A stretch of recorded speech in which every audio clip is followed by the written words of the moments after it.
When it comes to video game plushes, many different companies have had their go. Most people would consider Sene to be the greatest video game plush manufacturer, but I would propose a different company. That would be Great Eastern with their Sonic line. Hello everyone and welcome back to my Crippling bank account, the show where I spend copious amounts of money and you point and laugh. And it's been a minute since I did anything Sonic related, hasn't it? I think the last thing Sonic I did was the collection video, which I got interesting feedback on, but screw y'all, I love Sonic, and, you know, yeah, I dip in and out of it, of course. I do not recommend being, like, super into the Sonic fandom for way too long. I think you have to, you know, take it in waves, especially considering the franchise's up and down quality. However, one thing that is of consistently high quality has been the IDW Sonic comic. I know some of you skipped that portion of the collection video, so just a quick rundown. For 23 years, Sonic comics were handled primarily by Archie. Well, the American Sonic comic was handled by Archie. And yeah, this is basically what people think of when they think of Sonic comics. Yeah, so eventually Archie's license just sorta ran out. No explanation at all. Sega just pulled the plug mid-story arc, which left a lot of people very angry, and that led into the IDW Sonic comic, which had to do a lot of really interesting things. One, it had to make up for Archie not being the main Sonic comic people anymore. Two, it needed to make up for the sins of Sonic Forces, which had just come out and character assassinated a lot of people and done a lot of things that people didn't like. And finally, three, it needed to just tell good stories and come up with its own unique characters that would signal, like, the next wave of Sonic as a brand, and more so, just be iconic to the IDW Sonic comic as a whole. I mean, the Archie Sonic comic had the Freedom Fighters, it had Sally Acorn, and regardless of how you feel about those characters, they are iconic and well-known. So, IDW, not being able to use those characters, needed to come up with a world and characters unique to it that would satisfy that desire. And what we ended up getting were Tangle and Whisper, who are the characters that we will be covering today. This video will be split up into 3 sections: a quick summary of the comics, a review of the plushes, and finally the stupid story of just how long I waited for these things, and just the garbage that went in, and I don't like Amazon, and whatever. And so, let us begin. Short review? I love it. Oh my god, I love it. I'm so thankful that I've been just with the IDW Sonic comic since the first issue. My first issue's right there. And yeah, it's really, really good. Please go read the comic. I don't actually expect people to go read the comic after watching this video, so you know what? Here's something else you can do. Go to the channel Game Apologist and watch the Sonic speed reading videos. Seriously, you will thank yourself. The Sonic IDW comic is just really, really, really good and has produced just some of the best Sonic material ever made. Just ever in general. Ever. I'm going to tell you this right now. The Metal Virus arc, which is the second arc of the comic, is literally the best official Sonic story I've ever seen.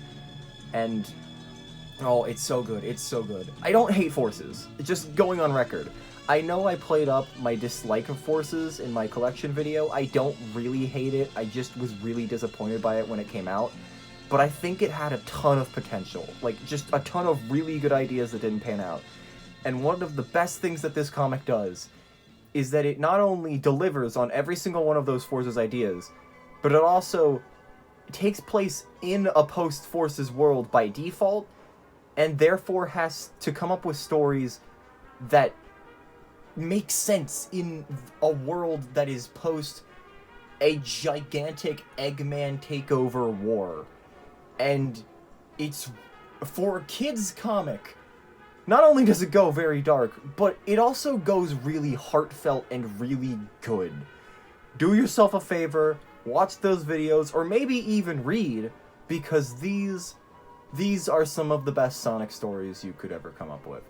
And the two leading new characters of the comic book are Tangle and Whisper. They got their one-shot miniseries right here. Not one-shot, it was a 4-part. But yeah, that should give you a clue as to the fan response to these characters. I'll go over them in the plush section, but just be aware, they are very, very good as comic exclusive characters. And they're not so comic exclusive anymore because they've actually started appearing in some Sonic games, namely Sonic Dash. And we'll go into that in a little bit, but yeah, they're very good, just like the comic. But let's be honest, I opened this video with an intriguing hook, and that's because I've been meaning to get this off my chest for a very long time. Great Eastern are one of my favorite plush manufacturers, especially when it comes to their Sonic line, and I will not hear otherwise.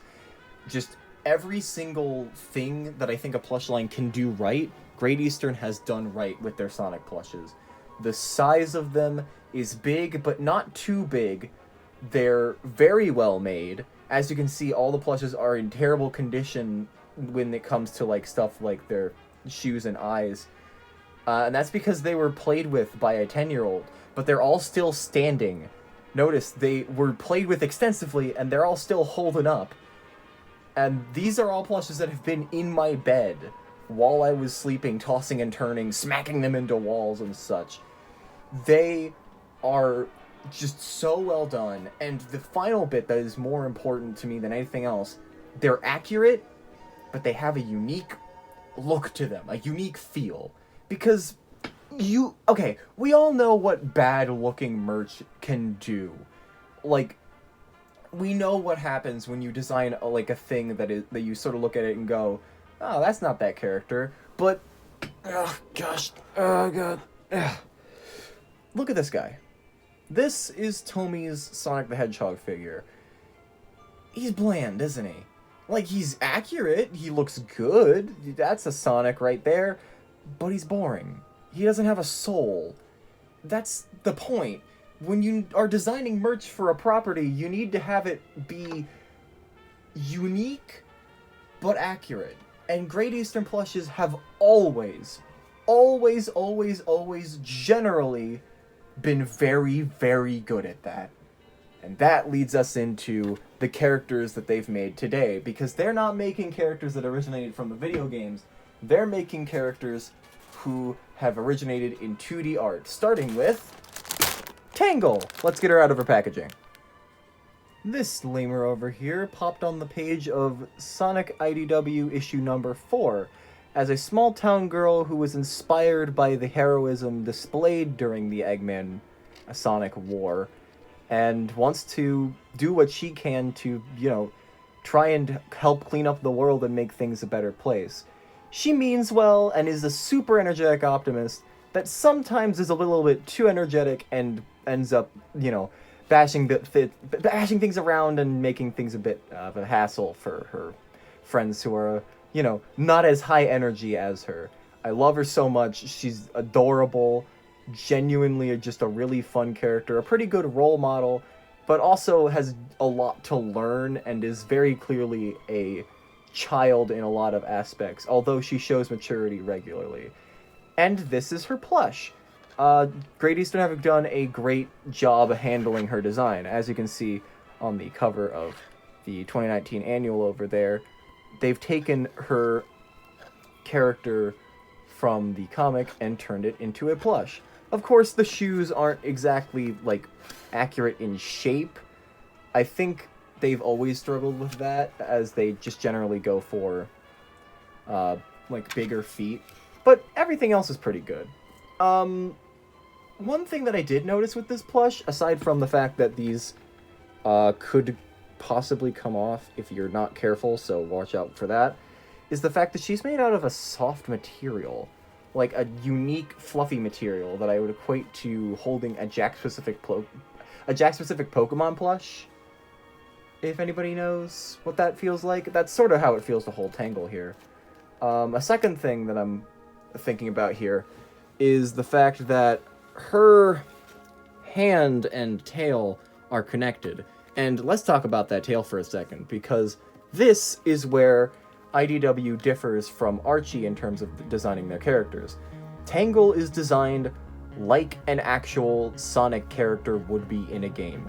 This tail is prehensile. Not just that, it's dexterous. It can act as just a giant hand, perfect for grabbing poles, freeing yourself from tight spaces, and of course bashing up robots to Kingdom Come. But you also know what that means. Oh yeah. That means that, psych, this is a Pokemon video! This is a sequel to The Amazing Apom! You should all have known better than to doubt me! Anyway, yeah, Tangle's pretty cool. I don't necessarily like how her hand and tail are connected. I'm probably gonna take scissors to these connector points, and we'll see how that works out. Oh boy. Wish me luck on that, but for now, for the video right now, she's going to work. She's going to have this. Also, her tag is a bit long. I definitely think that she didn't need a tag this big because she is small. Her production date is the May of 2021. And of course, she's not for children under 15 years. Oh dear. I don't know why a lot of Great Eastern plushes say that. I think it's because they're supposed to be collector's plushes, but don't lie. We've all played with these plushes before we were 15. Nobody starts collecting Great Eastern plushes when they're 15. Okay, some people do, but, you know, a lot of us have had these plushes since we were, like, small children, and I think they're pretty much fine. Of course, her eyes are made out of the same material that every other character's eyes are made out of, except for Rouge's. Rouge was the only character to have iron-on, like, whites to her eyes. And, okay, this is what bothers me, is because this material that they use for the eyes gets dirty so fast. So, take a good look at Tangle, because she won't be looking like this for very long, trust me. And, of course, she has her gold hang string. And out of all the plushes that Great Eastern has made, I think you could hang up Tangle pretty well. Not saying that you should, because none of these plushes are what I would recommend you hanging up, but I think that because of her size, you can hang her up pretty well. Let's compare her to the Knuckles, who,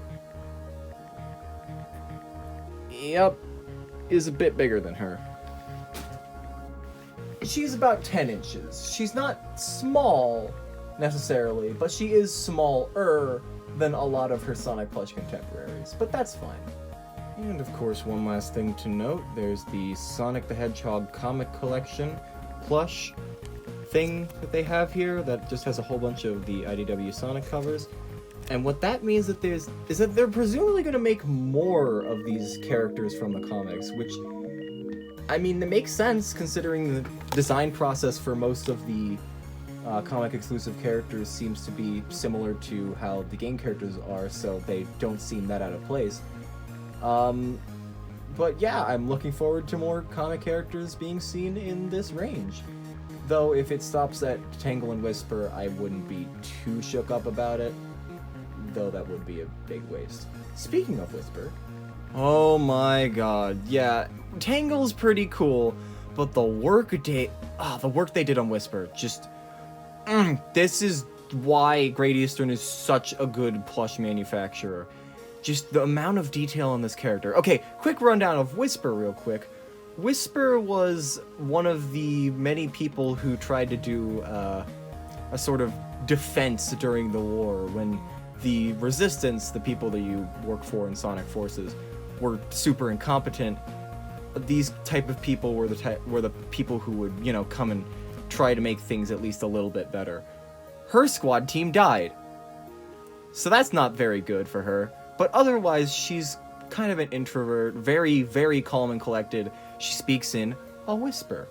And of course, she has a whole bunch of wisps hidden away in these capsules that she uses with her Wispin, the sort of Sonic universe equivalent to a weapon, even though Shadow the Hedgehog had guns, but we're not going to talk about that. And she, of course, whispers to her wisps and is able to speak to them using her mask. Her mask also has a variety of other features, such as recording and playback of missions and such. Her space is as a professional, a quiet, collected professional who is mostly like a sniper and a scout. So, of course, as somebody who is very introverted and tends to work alone, she had to become friends with Tangle, who is the most extroverted person in the world. And a lot of the, like, interactions that these two characters have is absolutely perfect and 100% worth reading the comic on its own. So, yeah, one more reason to read the comic. But as for the plush, oh my gosh, they did such a good job on her. Her eyes are done in a unique way. They got her closed eyes very well. She's got the button nose that Tangle has, which I forgot to mention. She has her little fangs. Her mask is done very well. I like it quite a lot. However, I do not like how there's this... Oh, I thought that was like a piece of sewing that... Okay, well, I don't have any problems with the mask now.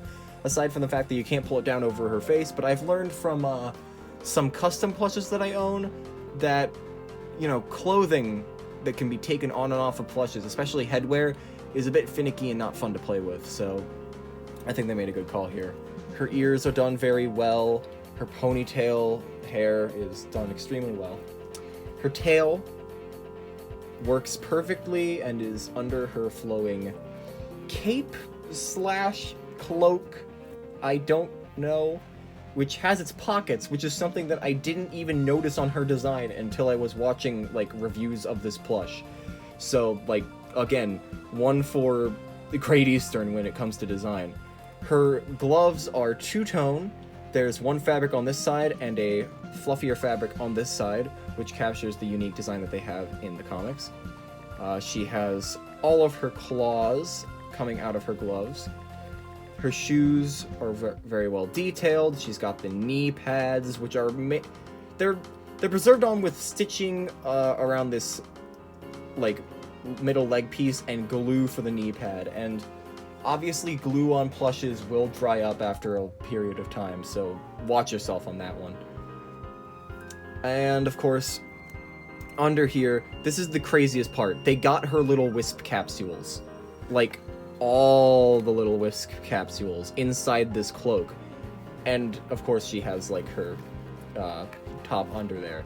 But isn't that just crazy that they were able to design so many like little design components to a character as complex as Whisper and make it work as a plush? The only thing she's missing is her Wispin itself, which is detailed there.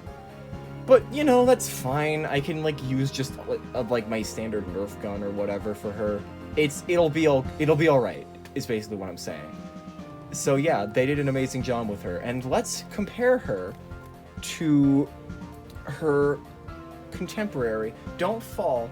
God, they look so good together. I ship it. But, yeah, these two are incredible. And they're quite the step for the Great Eastern Sonic plush line. And they're not even two of, like, the only exciting Sonic plushes that have come out this season when it comes to Great Eastern. They finally made a modern Dr. Eggman. They finally made a modern Tails. They've re-released their modern Sonic with a sick new design that pays homage to their first modern Sonic that they created all the way back in 2006. 2005, actually.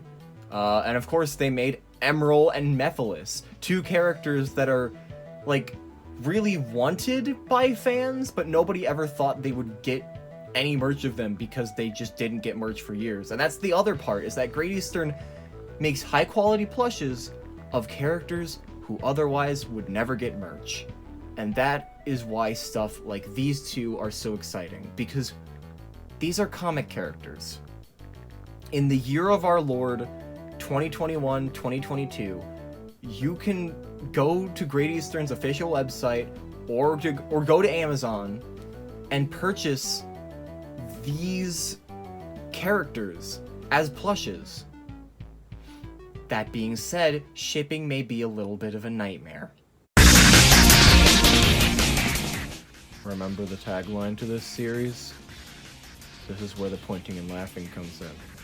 Okay, so I came up with a story idea that I really wanted to do with these two characters, which is why I bought them in the first place, is because I had the money, technically, to get both of these characters, and I looked at them and I was like, oh, I can come up with a story for that. I can come up with a story for that lickety split. And I was so excited, and I put it in my notes, and I intend to make the video, and I really hope you guys all watch it, even though I mainly make Pokemon content nowadays, but I want to make this video, dang it. So I was really excited, and I bought the plushes, and Amazon didn't use my gift card money, which is the opposite of the problem that you usually have with Amazon, where it'll use your gift card money automatically for the first thing that you buy, as long as you have gift card money in the tank. So it didn't use my gift card money, and it didn't use my debit account money, so what money was it using? It was using my parents' money! So my mom had to shake me down and say, hey, what is this? What is this charge? Why are we being charged $60? Because, by the way, these plushes, because they weren't being offered with free 2-day shipping from Amazon, they were like $30 each when taxes were, filed up, which meant that it was $60 total, and that was just so much stress. Oh my god. And it's still not over, by the way. Now that these plushes have arrived, I have to go and pay off my mom and dad and figure out that whole money situation. And, that's crazy. But on top of that, they didn't have free 2-day shipping. And let me tell you, this is a complete Zoomer problem, because this didn't used to be the case. But Amazon Prime has completely ruined shipping for me, because now everything I expect to be shipped in 2 days free. These guys had free shipping, but they didn't come in 2 days. And anybody who was close to me knows that anybody who was really DMing me, talking to me this past week, knows that I was sort of being secretive about, ooh, these new plushes, this new project, and then, the very closest people to me I would mention to them, just hey, the plushes still haven't arrived yet, I feel numb. And it's these are really exciting, because they're the first new Sonic characters I've had in a while. I mean, I've gotten Sonic plushes recently. Hold on, let me go get them. Ugh. I got Lore Boy, who is way bigger than them. Oh my god, he's a giant. But that was a gift from a friend, and he's also not a new character. He's a Sonic plush, and I have Sonic plushes already. I like him a lot, but it's a bit different when you're getting a brand new character, and just the wait time and the stress about the money. This was just it's not an experience I recommend having. Oh, I recommend these plushes, but it's not an experience that I recommend having. And what's even sadder is the fact that shipping used to be oh, send a thing away and we'll ship it to you within several months. And I did order something last summer that was delayed and was supposed to come out this January.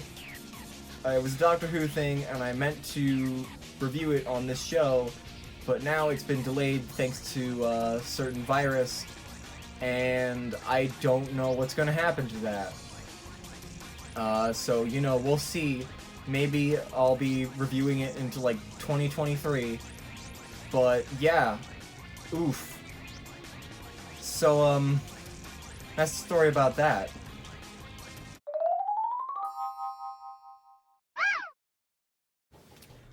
But that does it then. Thank you all for watching. I know that this is kind of an impromptu video, and obviously it's sort of stay tuned for the plush video that I want to make with these two. But, I hope you all watch that when it does eventually come out, and I couldn't contain myself. I was too excited to, mess around with these, and I'm totally gonna be messing around with them once the cameras turn off. And, you know, it also was very nice because it gave me an excuse to, like, talk about what I consider to be good and mad merchandise and, you know, what I consider to be, like, good merch based on the Sonic line. And it also gave me a chance to talk about the comics again, which, again, go to the channel, The Game Apologist, and watch the Sonic speed reading videos. They're so good. Please watch them.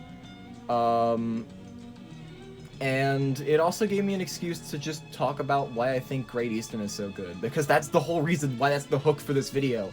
Is because they are the guys. They are the people who you go to get really good plushes of Sonic, as well as a lot of anime properties, which they all take like a more chibi style for their anime stuff. But make no mistake, Great Eastern makes just really high quality stuff all the time. And honestly, I think they deserve to be held up there in super high regard with other big plush makers like Sene. And when this plush line eventually ends, when their Sonic plush line eventually does go away permanently, because they did lose the license briefly around the late 2010s, but they got it back. But when this plush line finally does die down, it's going to be really sad. And a lot of these plushes are going to shoot up in price, so yeah, batten down the hatches for that and buy them while you can, I guess. But yeah, I thank you all for watching. I thank you all for continuing to watch. And I will see you later!